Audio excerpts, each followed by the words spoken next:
Que el Señor les bendiga a todos. Bienvenidos todos nuevamente a este lugar. Vamos a comenzar esta clase y como siempre hago un repaso de la clase anterior. ¿Se acuerdan qué vimos en la clase anterior?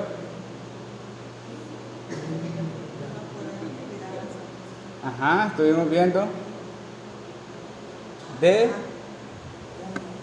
siempre el tema de la salvación, ¿verdad? Sí. Pero estuvimos viendo algo con respecto al Espíritu Santo.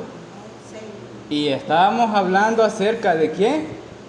Del sello del Espíritu, lo que el Espíritu hace en las personas cuando las sella. Y estábamos hablando de que el sello es algo muy importante porque antes el sello en un edicto solamente tenía valor si venía el sello del rey. Y eso es lo que hace valer una decisión real. También mencionábamos que es lo mismo con los abogados, que es lo mismo con los doctores. Cuando dan una receta siempre va un sello. El sello es muy importante. Y decíamos que el testigo activo del pacto entre Dios Padre y Dios el Hijo es el Espíritu Santo. Y el Espíritu Santo es el que sella a los redimidos. Amén. Y ese sello es un sello eterno. Es un sello que no lo puede borrar nada. Porque se trata de Dios, el Espíritu Santo, sellando a una persona. Pero llegamos, después de hablar del sello, a un versículo importante que era Apocalipsis capítulo 3, versículo 5. Y quiero que iniciemos la clase hoy en ese versículo. Apocalipsis capítulo 3, versículo 5. Y leíamos en la clase pasada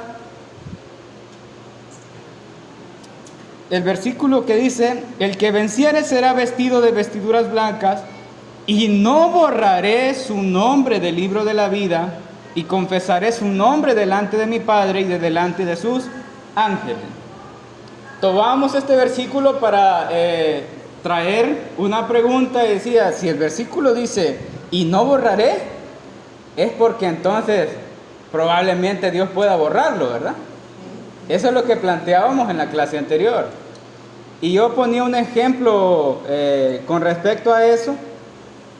Y decía que si Dios borra un nombre del libro de la vida es porque hay un borrador celestial, ¿verdad? Y que si un cristiano aceptaba primero, pues el Señor le inscribía en el libro de la vida. Y si se caía, pues sacaba el borrador celestial y lo borraba. Pero si se reconciliaba, tenía que volver a sacar el lápiz y volverlo a inscribir. Y así. Pero lo que hemos aprendido es que los nombres están escritos en el libro ¿desde cuándo? Antes de la fundación del mundo. Entonces ahí ya tenemos algo en qué pensar.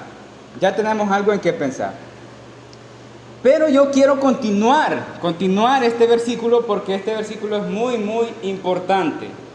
Y para iniciar esta clase quiero ver si yo estoy en lo correcto o estoy equivocado y si compartimos el mismo sentir y el mismo conocimiento. Y es una definición de lo que Dios es. Vamos a ver. Yo voy a mencionar lo que yo he escrito aquí con respecto a lo que Dios es y usted me confirma con un amén si es así. Y si no, pues no me conteste el amén. Dios es perfecto. Amén. Amén. Entonces Dios no es imperfecto, Dios es perfecto. Dios es santo. Amén. Dios es justo. Amén. Dios es eterno. Amén. Dios es omnipresente. Él está en todo lugar. Amén. Amén. Dios es omnisciente. Él sabe todas las cosas. Amén. Dios es omnipotente. Él es todopoderoso. Amén. Él Dios es inmutable, Dios no cambia. Amén. Entonces estamos bien. Quiere decir que si hay una pequeña parte en donde Dios se vea como que Él ha cambiado, ya no es Dios. ¿Sí? Y si Él hay algo que no puede hacer, ya es alguien que no es todopoderoso. Y si es alguien que no sabía algo, es que no es omnisciente. Y si es alguien que no está en todo lugar, es que no es omnipresente. Y no estamos hablando de Dios. Amén. Y si Él comete un error, entonces Dios no es perfecto. Si Él comete algo en donde se ve comprometida su santidad, Él ya no es santo. Y si Él hace algo injusto, ya no es un Dios justo. Y en cuanto a la eternidad, esto se refiere a que es desde antes hasta el infinito. ¿Amén? ¿Tenemos claro eso? Amén. Bueno, ahora después de que he mencionado esto, hablando sobre lo del versículo de Apocalipsis, dice, y no borraré su nombre del libro de la vida, quiero hacer un comentario. Y es, hermanos, que Dios no puede arrepentirse de sus decisiones. Dios no puede arrepentirse de sus decisiones, nosotros sí. Ahora, ¿por qué no puede Dios? Porque Él es un Dios perfecto. Y si Él se arrepiente, deja de ser perfecto. Hermano Eliseo, pero se está contradiciendo con lo que dice la Biblia. Escúchenme. Porque hay versículos en donde la Biblia dice que Dios se arrepintió. Amén. Amén. Y si Dios se arrepiente, según la Biblia, es porque se arrepiente. ¿Verdad? Bueno, nadie puede negar que eso está escrito en la Biblia. Y si yo digo que Dios no puede arrepentirse, no es que estoy contradiciendo la Biblia, ni que la Biblia se contradice, ni que yo estoy atacando la Biblia. No quiere decir eso. Porque debemos entender algo, y eso es lo que vamos a aprender hoy. Que Dios, hermanos, se ha revelado a nosotros en el único idioma que nosotros podemos entender. ¿Y sabe cuál es ese idioma? El idioma humano. Humano. ¿Por qué digo esto? Porque durante toda la historia del mundo, Dios se ha encargado de revelarse a nosotros en la forma en que nosotros podamos entenderle a Él. Entenderle a Él. Amén. Por eso es que conocemos en la palabra del Señor dos formas literarias usadas en los pasajes de los escritos de la Biblia, llamadas antropomorfismo y antropopatismo. Antropomorfismo y antropopatismo.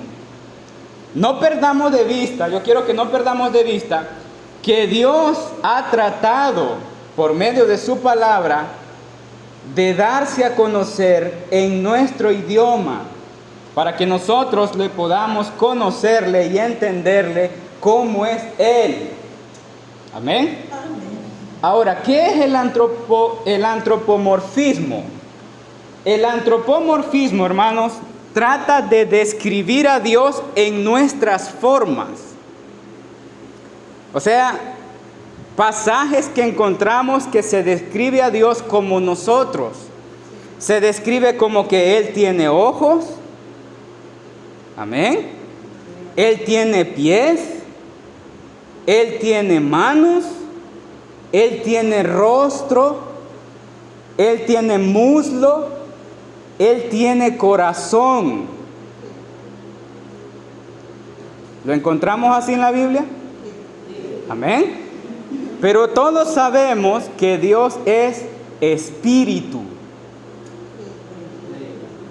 Amén. Pero la palabra del Señor dice que Él tiene corazón. Y uno de los pasajes más conocidos es: y vio Dios, ¿verdad?, la maldad de los hombres, y que todos los designios de su corazón era de continuo mal, y se arrepintió Dios, y le dolió ¿en qué? ¿Dios tiene un corazón como nosotros? Amén. Entonces yo quiero que entendamos que es Dios queriéndose revelar a nosotros de la forma en que nosotros podemos entenderle. Amén.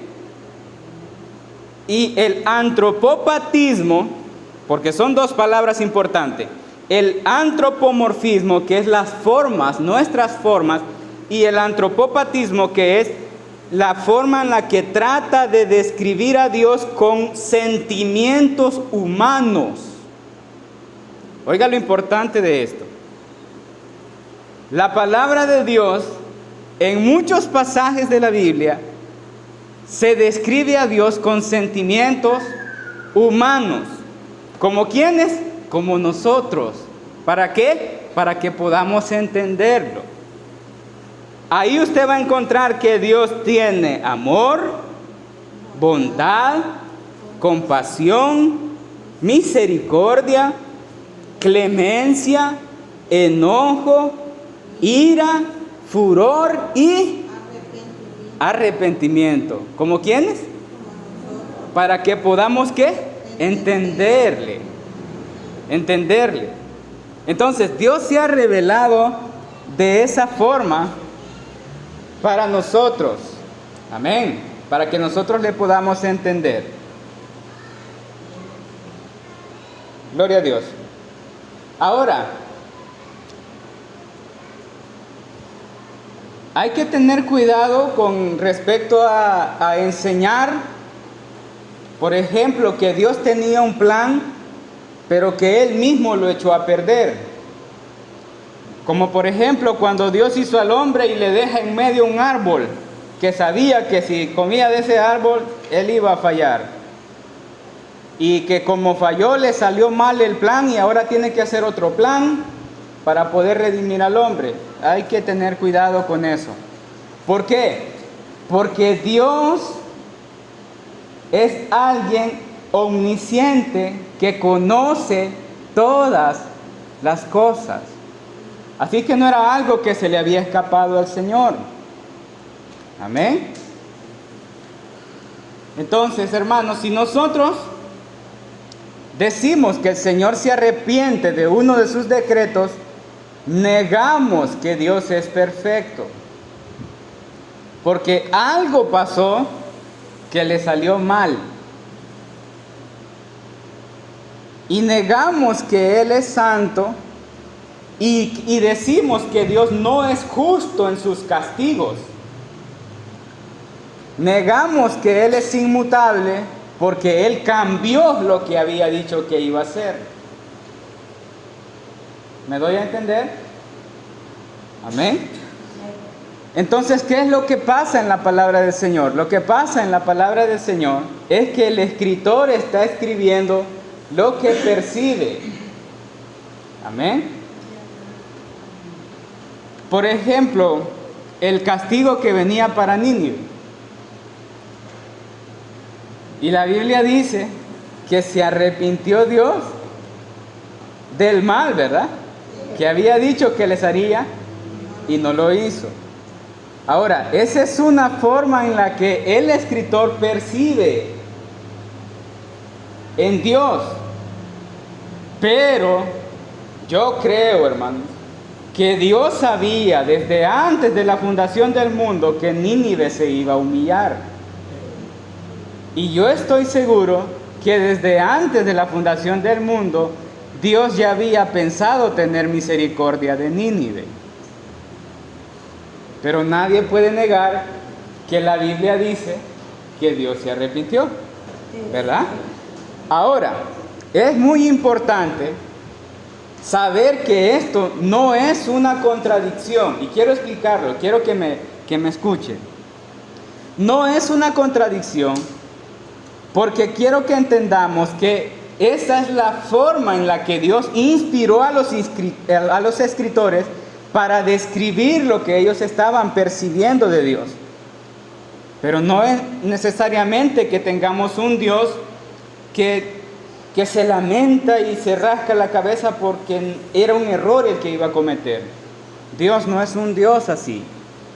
Ahora, ¿cómo puedo explicar yo este punto? ¿Cómo puedo yo decir y hablar acerca de la percepción? Yo voy a poner un ejemplo muy fácil y muy sencillo de entender, y voy a poner ejemplo del hermano Julio.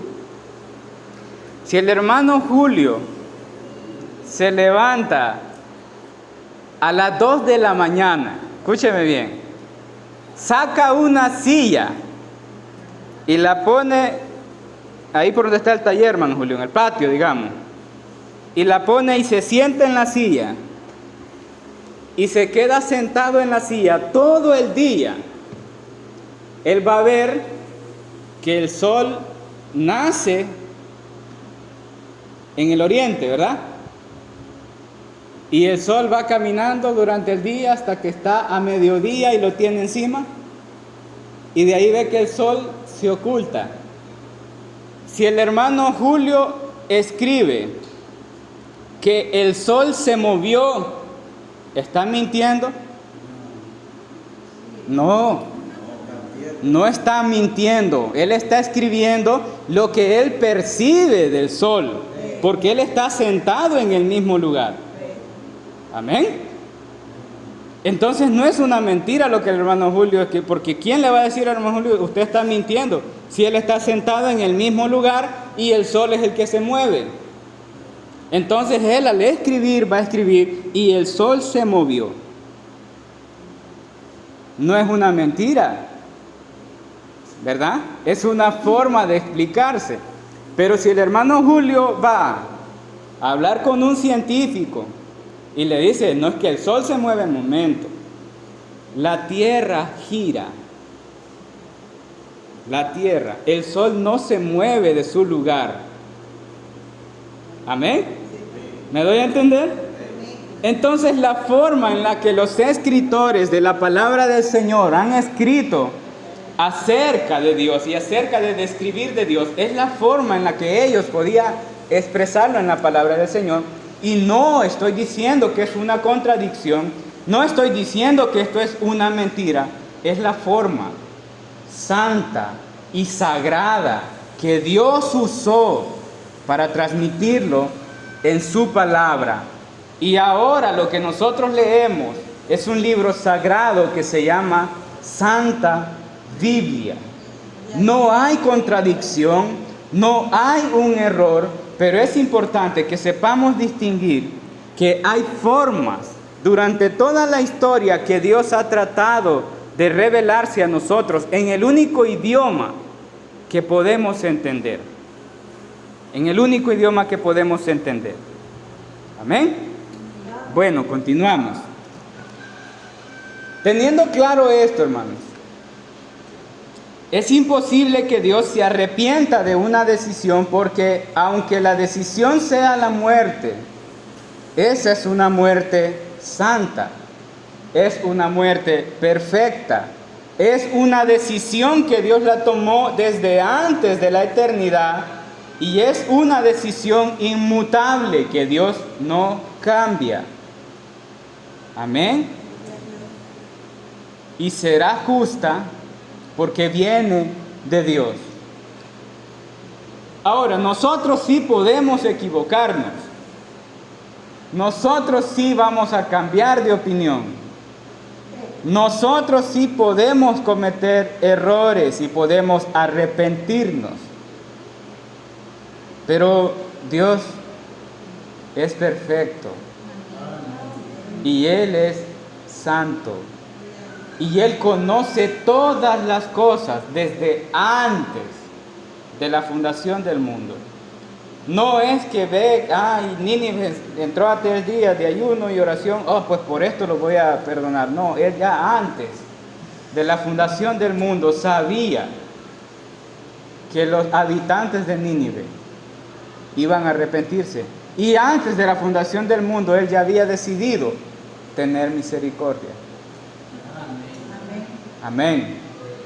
Bueno, pero el punto que estamos tratando en el versículo de Apocalipsis es si Dios puede borrar un nombre del libro de la vida, un nombre de alguien, porque Él cambió su decisión y entonces sacó un borrador para borrarlo por el pecado que ha cometido. Y yo ponía de ejemplo que si Dios hace eso, hermano, tendría un trabajo bien exhaustivo. Porque yo ponía de ejemplo de una persona nomás que pecaba y el Señor lo borraba y luego se arrepentía, reconciliaba y lo volvía a inscribir, pero luego se volvía a caer. Eso es con una persona. Pero ¿qué pasaría con los millones de millones de millones de cristianos en el mundo con los que pasa eso? ¿Cuánto trabajo tendría Dios? Amén. Bueno, pero el punto aquí es que hay todavía muchos cristianos creyendo que están cuidando su salvación con sus acciones para no perderlas. Y todo lo que hacen para la gloria del Señor es para cuidar la salvación y no perderla. Pero quiero que volvamos a Apocalipsis capítulo 3, versículo 5. Y dice el punto central: y no borraré su nombre del libro de la vida. Quiero seguir la secuencia de los hermanos que piensan que un salvo puede perder su salvación. Y yo les pregunté en la clase antepasada, ¿cuál sería el motivo por el que un salvo podría perder la salvación? Y me respondieron: por el pecado, por el descuido espiritual y por no ser buenas personas como cristianas, por ser mal agradecidos con Dios. Esa fue la respuesta. Ahora, si usted me pregunta a mí, hermano Eliseo, ¿y usted peca? Yo le diré: sí, hermano, yo peco. Y si me pregunta, hermano Eliseo, ¿usted es descuidado espiritualmente? Yo le voy a responder: sí, hermano. Porque sinceramente yo no le busco a Dios como debo. Y si usted me pregunta, hermano Eliseo, ¿y usted es una buena persona? Yo le voy a responder: Jesús dijo que en ninguno hay bueno, solo Dios. Y si me pregunta, hermano Eliseo, ¿y usted es alguien agradecido con Dios con sus acciones? Yo agacharía mi rostro y realmente sentiría que fuese un descarado en tratar de quedar bien frente a todos ustedes como un gran cristiano, como un tipazo, como un ejemplo a seguir, haciéndome ver como que soy un cristiano ejemplar, que está por encima de todos y que exige que todos acepten sus pecados y errores, cuando yo sé que mi mente y mi corazón no son blanquitos. Yo sé quién soy. Y cuando me veo en el espejo de la palabra del Señor, cada vez que lo hago, veo el pecado en mí. Ahora, ¿cuáles de mis acciones podrían hacerme mantener segura la salvación sin perderla, sabiendo yo dentro de mí quién realmente soy? ¿Cuál de mis acciones puede contribuir a mi salvación? Si cada vez que yo leo la palabra del Señor me doy cuenta quién soy. Porque todos tenemos conciencia, hermanos. Amén. Todos. Y aunque probablemente podamos fingir de una forma espectacular como grandes espirituales, Dios sabe quiénes somos. Amén. Entonces, mis queridos hermanos, lo único que me queda después de entender todo esto es que Dios tiene motivos de sobra para borrarnos del libro de la vida. ¿Qué quiero lograr con esto? Que pierdan en sus mentes y corazones toda seguridad falsa de creer que se mantienen salvos por sus acciones, por ustedes mismos o por algo que ustedes hacen. Porque no podemos tener ninguna obra que nos aporte algo para nuestra salvación. Ninguna. Todas las obras que hacemos en obediencia a la palabra del Señor es por el poder del Espíritu Santo en nosotros. Porque Él produce en nosotros el querer como el hacer por su buena voluntad. Amén. Entonces, ¿qué es lo que nos mantiene escritos en ese libro? ¿Qué es? Cristo. Cristo. Cristo es la fuente y la seguridad de nuestra salvación. Solo Cristo. Ahora volvamos a Apocalipsis. Quiero que veamos el contexto de a quienes Dios les está diciendo en Apocalipsis estas cosas, desde el versículo 4 al versículo 5. Dice: pero tienes unas pocas personas en Sardis que no han manchado sus vestiduras y andarán conmigo en vestiduras blancas porque son dignas. El que venciere será vestido de vestiduras blancas, y no borraré su nombre del libro de la vida, y confesaré su nombre de delante de mi Padre y de delante de sus ángeles. Ahora quiero hacer una pregunta. Ahí dice: pero tienes unas pocas personas en Sardis que no han manchado sus vestiduras. Ahora una pregunta. ¿Será que estas personas no pecan? ¿Será que estas personas son sin pecado? No. Estas personas, hermanos, han sido limpiadas por la única sangre que puede hacer blancas sus vestiduras. Amén. Entonces, lo que el Señor trata de decir en este pasaje es que la salvación está escrita desde antes de la fundación del mundo. Amén. Dios no puede borrar a uno de los elegidos para salvación inscritos en el libro de la vida desde antes de la fundación del mundo, porque si Él lo hace, Dios es un Dios imperfecto que cometió un error cuando lo escribió antes de la fundación del mundo, pero ahora que está el pecador se arrepintió y lo borra. Porque se decepciona de las acciones del pecador y se decepciona de la decisión que él tomó antes de la fundación del mundo. Y eso, hermano, es un rotundo no. No, no. Es imposible que Dios haga tal cosa.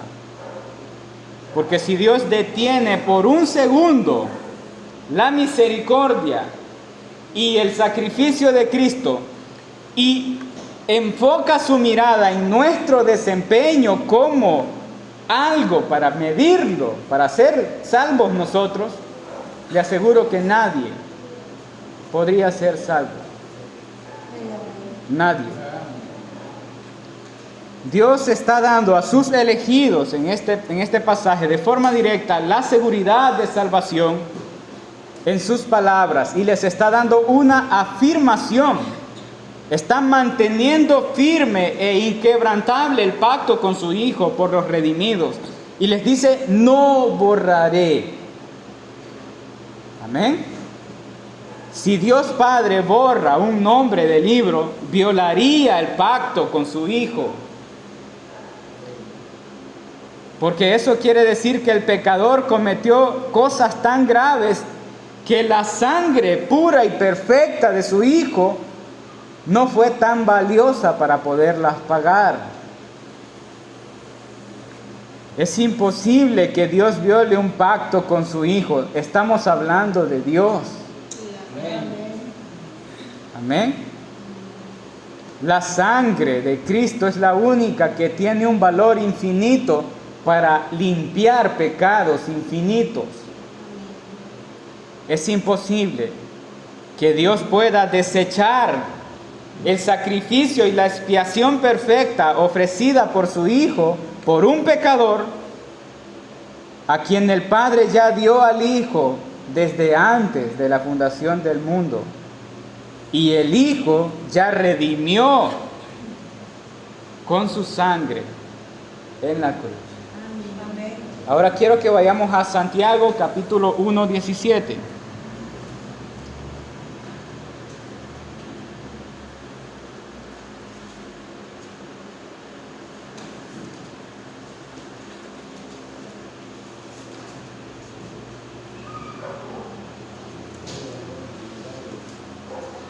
¿Lo tenemos? Dice la palabra del Señor: toda buena dádiva y todo don perfecto desciende de lo alto, del Padre de las luces, en el cual no hay mudanza ni sombra de variación.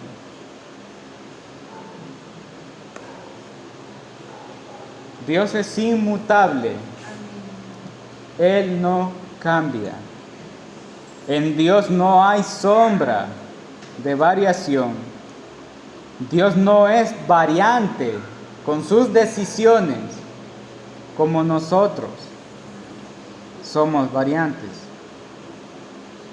Para sorpresa de los hermanos que aún creen que la salvación se pierde y que Dios puede borrar con un borrador celestial los nombres del libro de la vida, yo quiero mostrarles un versículo en donde Dios afirma qué es lo que Él borra y lo borra de su libro de apuntes.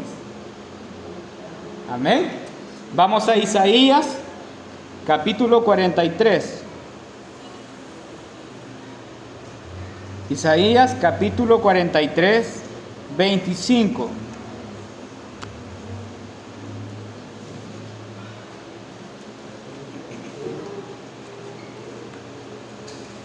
¿Lo tenemos?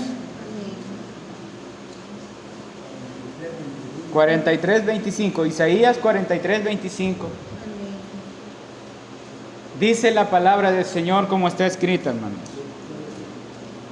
Yo soy el que borro tus rebeliones por amor de mí mismo, y no me acordaré de tus pecados. Aquí sí está siendo claro el Señor, ¿verdad? ¿Qué es lo que va a borrar? Dice, yo soy el que borro tus rebeliones. ¿Por amor al pecador? Por amor de mí mismo.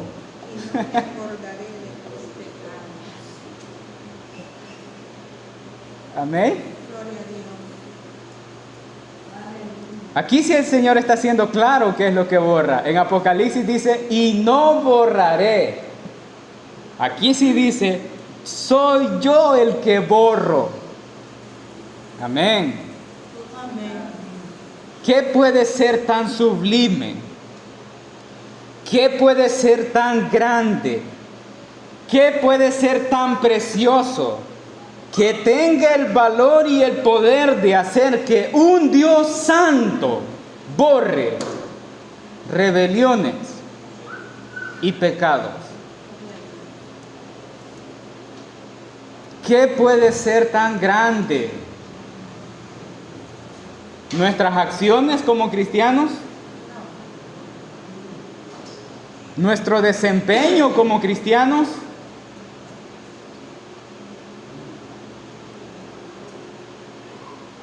lo único grande que puede hacer que Dios borre los pecados y las rebeliones es la sangre de su Hijo, Jesucristo.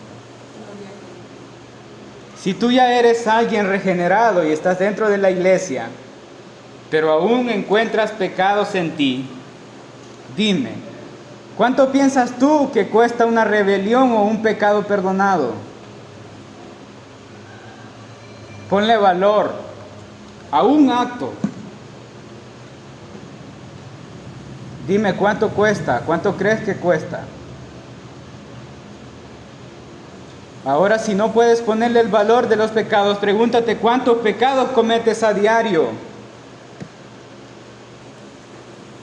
Date cuenta que no existe nada que puedas hacer por tan siquiera un solo pecado. Uno solo. O una rebelión.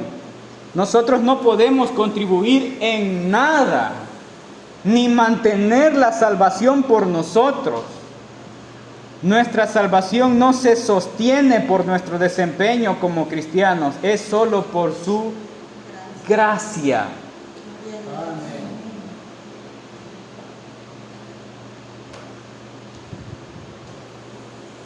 Alguien entre nosotros que defienda lo contrario, por lo menos podría tener una vida como la de Moisés, ¿verdad? Para presumir su desempeño y así como Moisés, tener una santidad superior a los demás, que necesite un velo para cubrirse de la gloria que anda. Hermanos, este sería el momento en el que alguien puede presumir qué es lo que hace para su salvación. Este sería el momento en el que podemos presumir la grandeza de nuestras acciones y mérito propio para presumir que por eso somos salvos.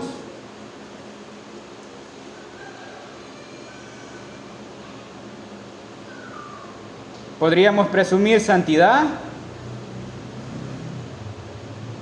Podríamos presumir días de cultos congregados, oración, ayuno.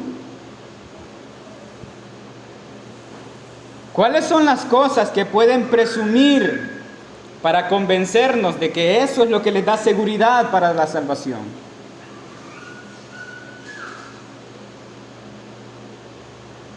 ¿Algún voluntario?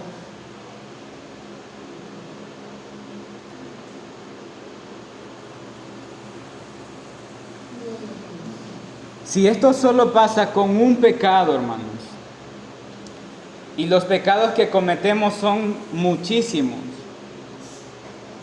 ¿cómo podemos explicar la limpieza y la purificación completa de millones de redimidos por la misma sangre?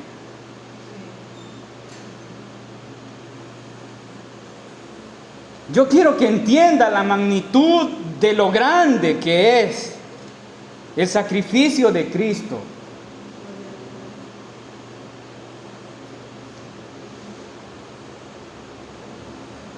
Qué sacrificio tan perfecto, hermanos.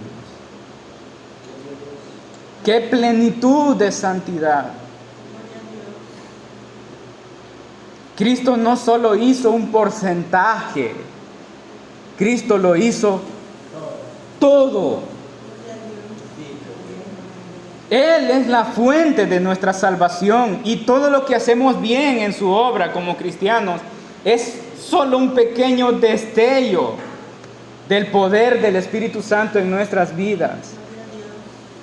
Si yo enseño que la salvación se puede perder, toda la soberanía del plan de Dios y su elección depende del hombre. La decisión de la salvación de los redimidos por nombres están escritos en el libro de la vida desde antes de la fundación del mundo. Y es intolerable de que alguien piense que Dios decreta algo y el cumplimiento de ese decreto depende de un miserable pecador.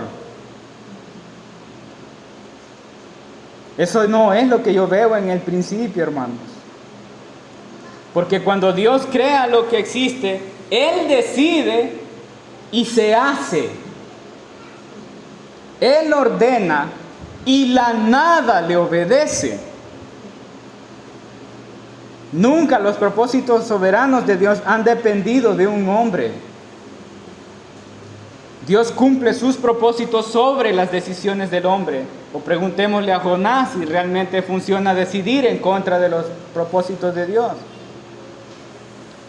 No podemos poner en la balanza la soberanía de Dios por mantener una postura equivocada.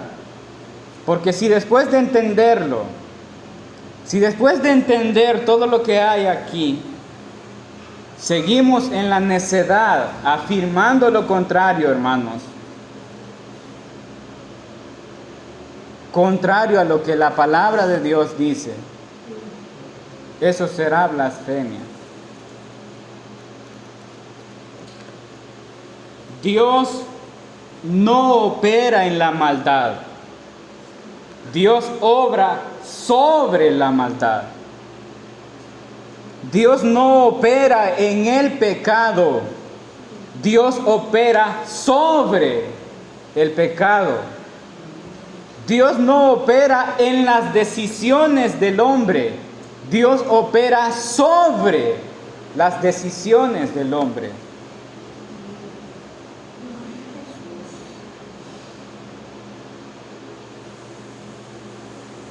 Él es Dios. La palabra del Señor dice que Él llevará a muchos hijos a la gloria, porque Él es el autor y consumador de la salvación de ellos. Hebreos capítulo 2, versículo 10.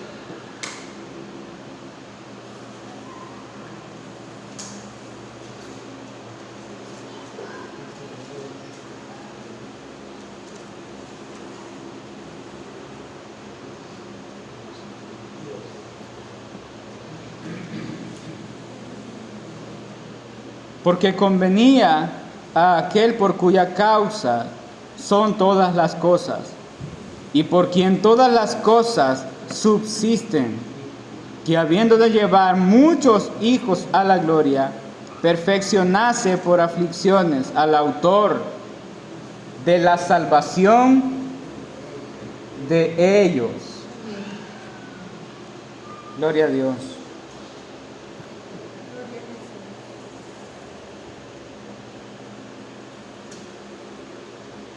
Vea conmigo la primera carta del apóstol Pedro, versículo 1-5.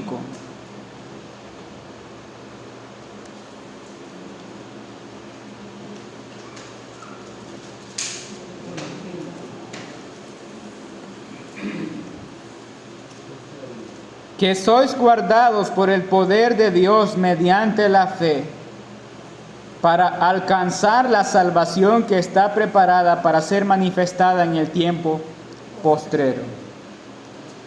Este versículo está escrito para salvos, hermanos.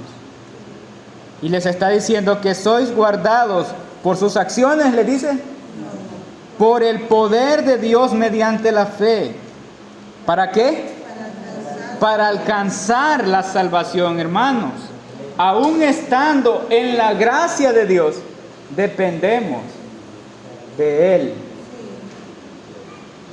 La gracia de Dios, hermanos, y la grandísima misericordia de Dios, y la salvación tan grande que hemos recibido, jamás le da libertad de pecar a nadie.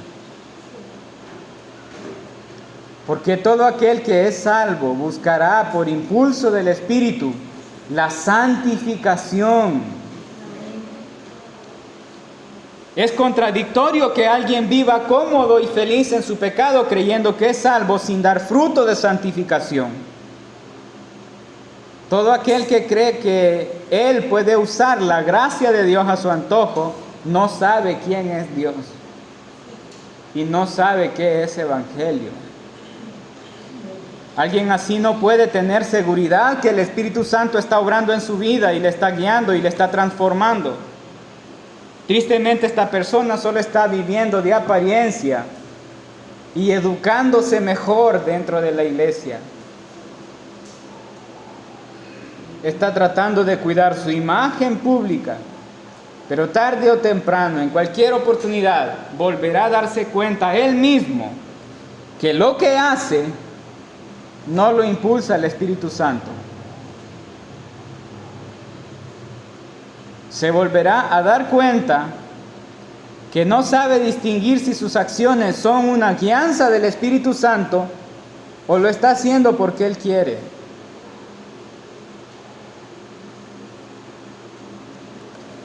Se va a dar cuenta de que su ser no está siendo transformado. Y debe saber que eso, hermano, estando dentro de la iglesia, es algo muy preocupante. Muy preocupante. Porque Dios sí transforma a los que son suyos. Sí los transforma. Esta es la clase de hoy, hermanos. Que el Señor les bendiga.